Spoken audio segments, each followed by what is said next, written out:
They concluded after the 3-year study that we were dealing not with one group, but we were dealing with at least 4 separate groups.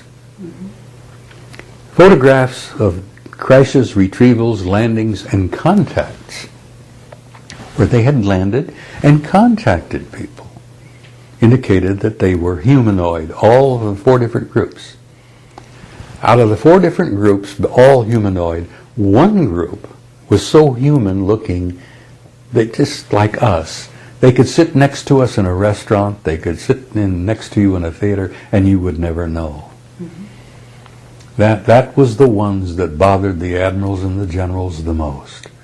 That these guys could be walking up and down the corridors of SHAPE headquarters, or the Pentagon, or the White House. Were they?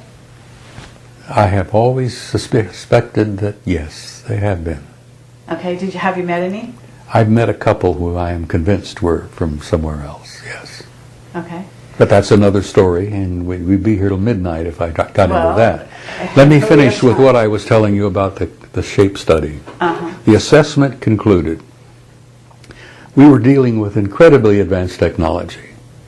We were dealing with 4 different groups, all humanoid, but one group looked totally human. We concluded in this study that they were from somewhere else, another planet, another star system, perhaps another galaxy. We concluded that they were not malevolent or hostile, overtly. They certainly were able to defend themselves. But they did not have an agenda, an aggressive agenda that was hostile, because they had not smashed and torn and broken and destroyed our military. And this is prior to the abduction scenario that has since come to the fore. Oh yeah, this was an initial study in '64, based on 3 years of research by the military. Now, who did the study? The military. But who in the military? I'm assuming you weren't part of this. No, I wasn't. I was working in the war room at Shock. I mean, was it the study was underway. Germans? Was it the study was underway when I arrived. It was made up of NATO members. Okay. There were Germans involved. There were French involved. There were Italians involved. Scientists? Americans. They went to some universities and got some of the top people. They got historians, Oxford, Cambridge. They got physicists from several of the top universities in Europe. It was a thorough study. Was it signed by in other words, did they sign off on the study? Do you have names? The individuals who contributed to it, the bits and pieces, would put initials to, what their particular part to it. That you would have anthropologists, historians, geologists. Okay, but do you know their names? I don't know if you're going to tell me. No, I know the names of the guys that I was with at SHAPE headquarters who read the damn thing and signed off on it, yes. Okay, but what about the ones that worked on the individuals, I never kept those names because, as I said, this was classified. If I had ever been caught with a piece of paper from this study, I could have gone to jail. But someone you were working with gave you this to read. No, I'll tell you how that happened. One morning, 1 or 2 in the morning, we were on these long shifts. I'm bored to death. The coffee was so black you couldn't drink it. The phones are not ringing. The telegraphs were not going off. It was boring as hell. It happens a lot. The old story is military life is 99% boredom and 1% total disaster, total terror. But we were going through the 99% boredom, And I'm sitting there nodding off and read old newspapers, magazines, and all. The controller on duty at the time was an Air Force bird colonel, what we called an 06. All controllers were 6 level. And I ran their duty roster. He looked at me and he went over to the vault and he pulled this thing out and he said, threw it on my desk and he says, "Hey, this will wake you up. Read this." It was the assessment. And it dealt with UFOs. Okay. And it concluded that there were extraterrestrials coming here had been coming a very long time, sometimes estimates of 1,000 years, 2,000 years. Historical records in the assessment itself indicated that the Romans had been paying attention to them 2,000 years ago. So I'm going through this thing, and history was one of my majors when I was in college. Good God, this is dynamite. The more I read, the more I wanted to read, and I went through the whole damn thing. And then later, every time I was on duty in shock, I would go over to the vault, pull it out, go through it again. So did you have conversations with your we had limited conversations because you could not discuss classified material outside of shock because there were too many ears.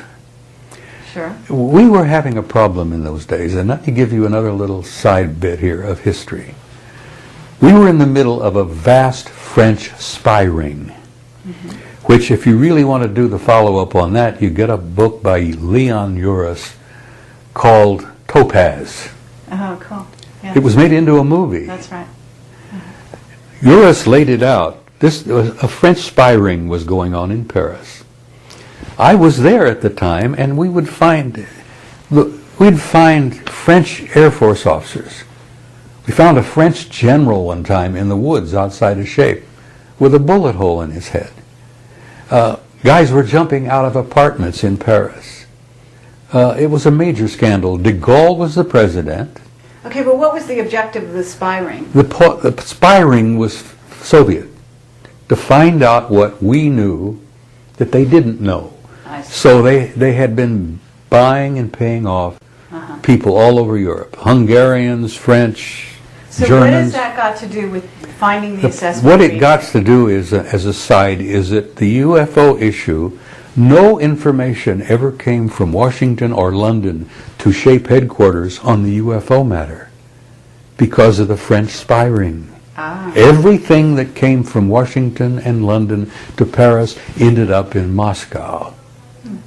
So the NATO headquarters staff, the admiral, there was a British Air Marshal, Thomas Pike, was the deputy secure.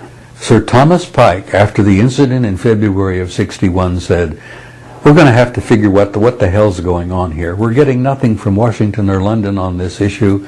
We ask, they don't send anything. We ask them for information and insight on these objects. Who are they? What's happening? Nothing." Well, nothing was because everything that came from Washington and London ended up in Moscow, thanks to the French, the Hungarians, and the Germans and all. So the study was initiated strictly as a military idea to conclude what the hell was happening for us here. Is there a threat, yes or no?